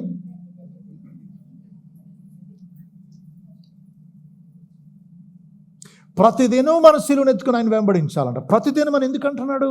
ఎందుకంటే ప్రతిదినం మన స్వ అనేది మనలో దురాశలు రేపుతా ఉంటుంది. The self always craves, desires sinful things. The self produces desires daily. So we need to deny and control them daily. అనుదినం సిలువనెత్తుకుని ఆయనను వెంబడించాలి. సిలువ మోసేది ఎవరో తెలుసా? ఆ సిలువలో వేలాడబోయేవాళ్ళు, సిలువలో చంపబడబోయేవాళ్ళు. అంటే ప్రభు కోసం మరణించడానికి సిద్ధ మనసుతో బ్రతకాలన్నమాట ఆయన వెంబడించాలి అంటే. ఈ స్వస్థతశాలలో ఈ వచనం అసలు చదవరు ఏమండి? ప్రజలకి అబద్ధ వాగ్దానాలు చేస్తూ మీకు అన్ని ఆరోగ్యం, మీకు అంత ఆశీర్వాదం, ఉద్యోగాలు వచ్చేస్తాయి, లేదా అది కలుగుతుంది ఇది కలుగుతుంది అని అబద్ధ వాగ్దానాలు చేసేటువంటి వాళ్ళు ఈ వచనం ఎందుకు చదువుతారు? నీ కోరికలు తీరుతాయి, నీ హృదయవాంఛ తీరుతుంది అని చెప్పేటువంటి వాళ్ళకు ఏ కోరిక తీరుస్తాడు దేవుడు?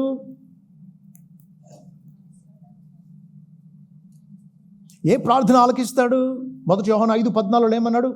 మనకు కలిగిన ధైర్యం ఏదనగా ఆయన చిత్తానుసారంగా మనం ఏది అడిగినా అనుగ్రహిస్తాడట. మన ఇష్టం వచ్చినట్టు కాదు, ఆయన వాక్యానుసారంగా, ఆయన చిత్తానుసారంగా ఏది అడిగినా ఇస్తాడు. యోహాను 15లో కూడా అదే అన్నాడు, నా యందు మీరు, మీ యందు నా మాటలు నిలిచినాయి, అట్లా మీకు ఏది ఇష్టం అడుగుడి అది మీకు అనుగ్రహం. అంటే ఆయన వాక్యం మనలో నిలిస్తే మనకి ఏది ఇష్టం అవుతుంది? ఆయన వాక్యానుసారమైనదే ఇష్టం అవుతుంది. కాబట్టి అది ఆయన చిత్తానుసారం ఏది అడిగినా ఇస్తా అన్నాడు. కాబట్టి మన దురాశలతో కూడినటువంటి ఈ స్వాని దాన్ని ఉపేక్షిస్తూ ప్రతిదినం ఆయన సిలువనెత్తుకుని ఆయనను వెంబడించాలి. ఇదే ఆశా నిగ్రహం. మనం కాదనుకుంటూ ఆయన కోసం అవసరమైతే ప్రాణమే పెట్టడానికి ఇష్టపడుతూ ప్రతిదినం మన సిలువనెత్తుకుని ఆయనను వెంబడించాలి.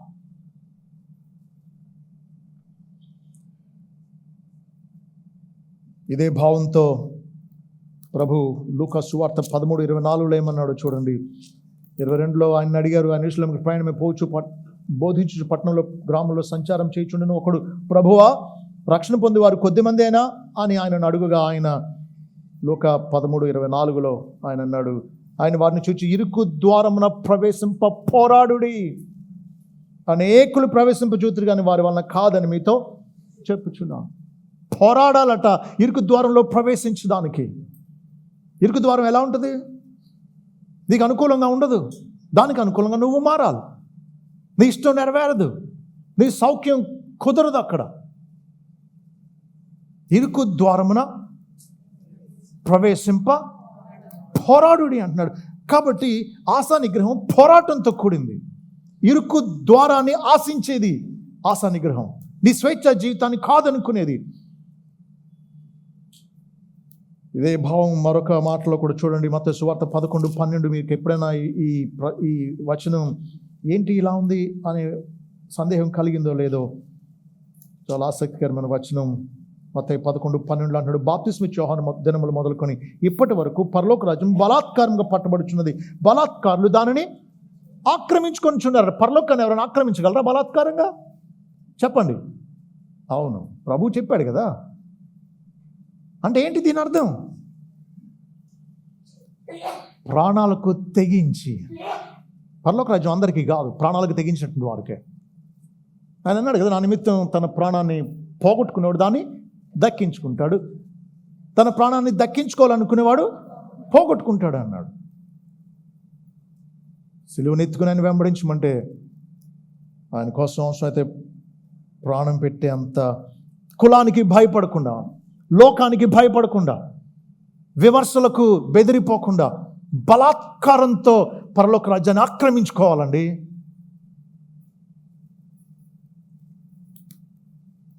ఆ లెక్కకు వస్తే మీలో చాలామంది బెదిరి పారిపోతారు.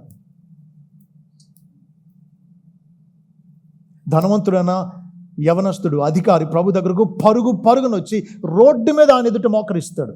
ఎంత గౌరవం ప్రభు అంటే. So what? ఆయన్నే కాదనుకుని డబ్బు కోసం, ఆస్తి కోసం ముఖం చిన్నబుచ్చుకుని వెళ్ళిపోయాడు.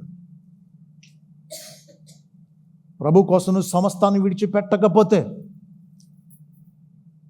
నువ్వు పరలోక రాజ్యానికి వారసురాలు కాదన్నాడు. లోకం ఏదో అనుకుంటుందని బొట్టు పెడతారు. నీకు లోకం ముఖ్యమా, దేవుడు ముఖ్యమా? పెళ్లి సంబంధాల కోసం వస్తున్నారని చెప్పి క్యాలెండర్ వెనక్కి తిప్పేశారు. ఎక్కడ వీళ్ళు ప్రభు నమ్ముకున్నట్టు తెలిసిపోద్దామని, ఆ వచ్చిన వాళ్ళ మీద టీ తెచ్చేలాగా ఏంటా అని చూద్దామని ఒక్కొక్కటి తిరిగేశారు. ఏంటి ఇలా ఉన్నాయి, ఏంటి పొరపాటున అని. కానీ అన్నీ తిరిగేసి ఉంటాడు, అర్థమైపోయింది వాళ్ళకి. ఇలాంటి వాళ్ళు మనకి ఎందుకురా బాబు, లేదు ప్రభు నమ్ముకున్నట్టు తెలిసి వచ్చాం అనుకుని విరమించుకున్నారు. నరకానికి వెళ్ళేటువంటి వారిలో మొదటి వాళ్ళు ఎవరో తెలుసా? ప్రకటన 21:8 ప్రకారం అవిశ్వాసులు కాదు, పిరికివారును అవిశ్వాసులను అన్నాడు. అంటే వీళ్ళకి తెలుసు ప్రభు గురించి, కానీ బహిరంగంగా ఈయన ఒప్పుకోరు. ప్రభు అన్నాడు, నన్ను గురించి, నా మాటలను గురించి సిగ్గుపడి వాడేవాడు, వారిని గురించి నేను కూడా పరిశుద్ధ దూతలు ఎదుట సిగ్గుపడతానన్నాడు. ఆ మాట చూడండి ఆయన ఎంత తీవ్రంగా అన్నాడు అంటే, మార్కు సువార్త 8వ అధ్యాయంలో, నేను తీయకలేదు, నేను చదువుతాను వినండి అని అన్నాడు, వ్యభిచారమును పాపమును చెయ్యి తరం వారిలో నన్ను గురించి, నా మాటలను గురించి సిగ్గుపడేవాడు ఎవడో. ఈ మనుషులు ఎవరు వాళ్ళ గురించి, వాళ్ళ ముందు సిగ్గుపడడానికి? చెప్పండి. పాపం చేసే మనుషులండి. చెడ్డోళ్ళ ముందు మంచి దేవుణ్ణి ఒప్పుకోవడానికి సిగ్గుపడుతున్నావా? ఆయన ఏం చేస్తాడో తెలుసా? వారిని గురించి మనుషు కుమారుడు తన తండ్రి మహిమ గలవాడే పరిశుద్ధ దూతలతో వచ్చినప్పుడు సిగ్గుపడుతున్నాడు. పరిశుద్ధుడైన దేవుని పాపులు ఎదుట ఒప్పుకోవడానికి సిగ్గుపడితే, పరిశుద్ధ దూతలు ఎదుట మనల్ని, నా బిడ్డలు, నన్ను వెంబడించినటువంటి వాళ్ళు ప్రాణాలకు తెగించాను ఎందుకు ఒప్పుకుంటాడు? పరలోక రాజ్యం ఎవరికి? బలాత్కారులది. అవునండి. అరిమత యోసేపు ఏం చేశాడు? అక్కడ వాడిన పదం ఏంటి? పిలాతు దగ్గరికి వెళ్ళి యేసుక్రీస్తు దేహాన్ని అడగడానికి ముందు ఏం రాస్తుంది? తెగించి అని రాస్తుంది. ఒకవేళ సన్హెరిబు సభలో నుంచి తను తీసేస్తారేమో, అధికారాన్ని తొలగిస్తారేమో, సో వాట్? తెగించి ప్రభు దేహాన్ని అడిగాడు. అలాంటి తెగింపు ఉన్నటువంటి వాళ్ళదే పరలోకం, వాళ్ళదే అసలు నిజమైన విశ్వాసం. నీ విశ్వాసం నిజమైనది, దానికోసం ఏ త్యాగం అనేది చేస్తావు.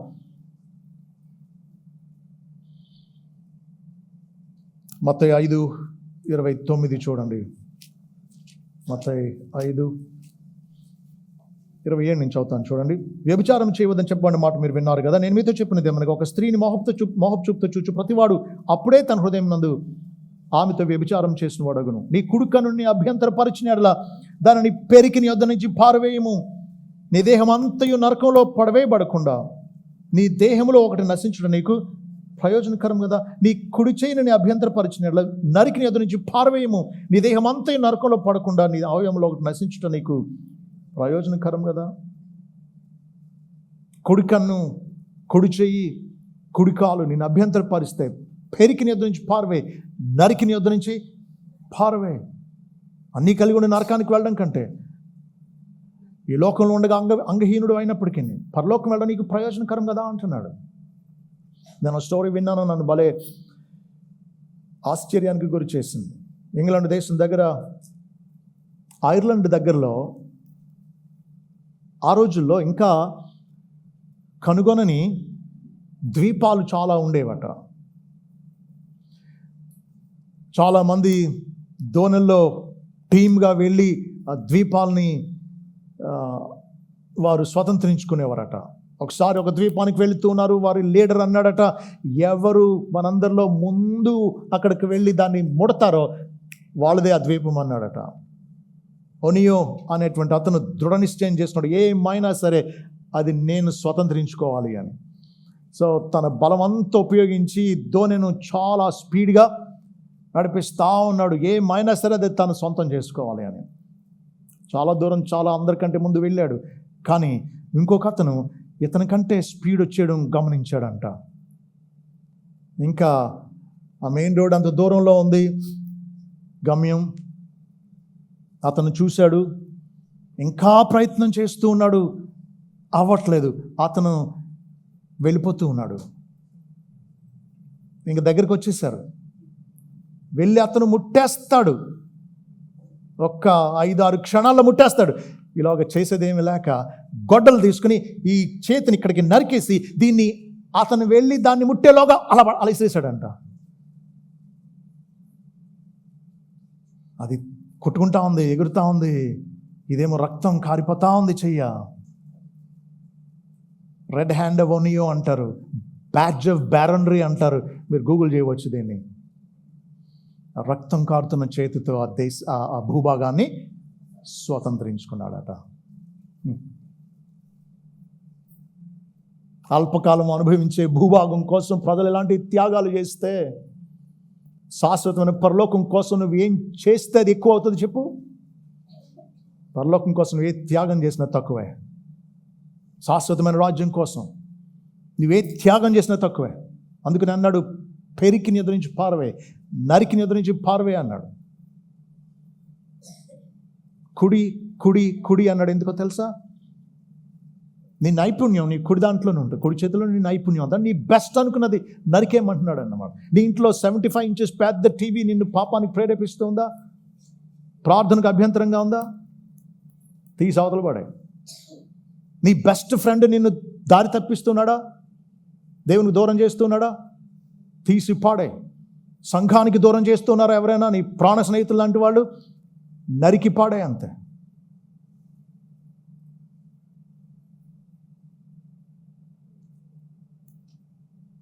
పరలోకం కోసం ఏ త్యాగం చేసినా తక్కువే. ఆఖరిగా ఒక మాట చెప్పుకుని ముగించుకుందాం. ఆశానిగ్రహం అంటే ప్రాక్టికల్గా మనం అనుభవించడానికి ఏం చేయవలసి ఉంది అంటే, రోమపత్రిక 7వ అధ్యాయం 8వ అధ్యాయం 13వ వచనంలో అంటున్నాడు, మీరు శరీరానుసారంగా ప్రవర్తించిన చావవలసిన వారు ఎందురు కానీ ఆత్మచేత శరీర క్రియలను చంపినలా జీవించదురు అంటున్నాడు. శరీరానుసారంగా జీవిస్తే ఏమవుతాం? చచ్చిపోతాం. అంటే శరీర క్రియలు మనల్ని చావుకు దారి తీస్తాయి, చావుకు గురి చేస్తాయి. అయితే మనల్ని చంపగలిగిన శరీర క్రియలను మనమే చంపాలట. మన వల్ల అవ్వదు కాబట్టి ఆత్మచేత శరీర క్రియలను చంపితే జీవిస్తాం అన్నాడు. కాబట్టి పరిశుద్ధాత్మ చేత ఏం చేయాలి? మనం శరీర కార్యాలని చంపవలసి ఉంది. Kill sin, because sin will kill you. పాపాన్ని చంపు, ఎందుకంటే పాపం నిన్ను చంపగలదు. తాచుపాము మీ ఇంట్లో దూరింది అనుకోండి, మీరు నిర్లక్ష్యం చేయడానికి వీల్లేదు. ఎవరో ఒకళ్ళే బతుకుతారు, అదో మీరు. మిమ్మల్ని చంపగలిగిన సామర్థ్యం ఉంది దానికి. కాబట్టి ఏం చేయాలి? దాన్ని చంపాలి. కాదు, అది మిమ్మల్ని చంపక ముందే చంపేయాలి. మిమ్మల్ని కాటేసాక ఇంకొకటి ఎవడో చంపడం వల్ల మీకు ప్రయోజనం ఉండదు. పాపం కూడా అంతే. మనం నియంత్రించుకోవాలి. ఒక చిన్న విషయం చెప్పి ముగిస్తాను. జంతు ప్రపంచం నుంచి కూడా కొంత మనం నేర్చుకోవడానికి దేవుడు పెట్టాడు.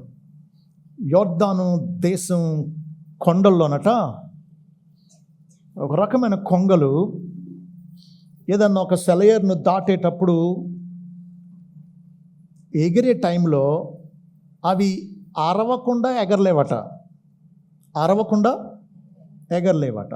ఆ అరుపులను బట్టి గద్దలు వచ్చి ఆహారం సిద్ధంగా ఉందన్నట్టు వాటి మీద దాడి చేసి వాటిని చంపేస్తూ ఉన్నాయి. అవి అరవడం వల్ల వాటిని ఆకర్షిస్తున్నాయి. కాబట్టి దేవుడు వాటికి ఇచ్చిన తెలివి చూడండి. అరవకుండా ఎగరలేవు, ఎగిరితేనే అరిస్తేనేమో గద్దల నుంచి ప్రమాదం ఉంది. కాబట్టి అట ఆ సెలయరు దాటే ముందట గులకరాళ్ళు నోట్లోకి తీసుకుని గులకరాలు నోట్లో పెట్టుకుని ఎగురుతాయి అంటాయి.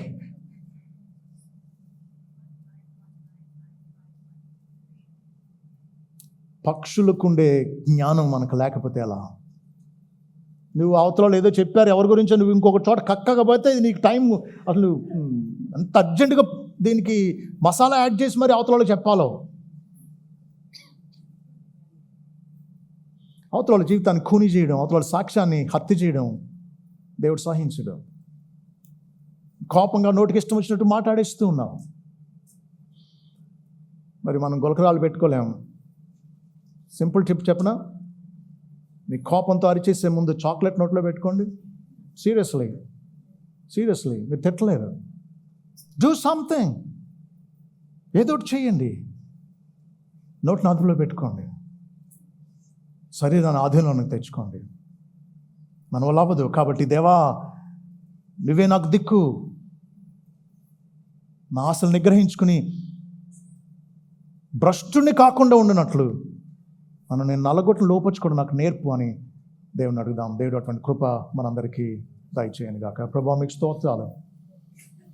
మేము బలహీనులమే కానీ మీరు బలవంతుడు, మేము శక్తిహీనులమే కానీ మీరు సర్వశక్తిమంతుడు. మాకు నేర్పండి, మాలో పుట్టించండి, మాలో కలిగించండి ఈ క్రమశిక్షణ, ఈ ఆశా నిగ్రహం. మాకు బహుమానం రావాలి అంటే మేము ఆశా నిగ్రహం కలిగి మేము మితంగా ఉండవలసిందే అన్ని విషయాల్లో కూడా. అథ్లెట్స్ని, ఒలింపిక్స్లో పాల్గొనే ఈ క్రీడాకారులను చూసి మేము నేర్చుకోవడానికి సహాయం చేయండి. భక్తులను చూసి మేము నేర్చుకోవడానికి సహాయం చేయండి. మమ్మల్ని మేము ఉపేక్షించుకొని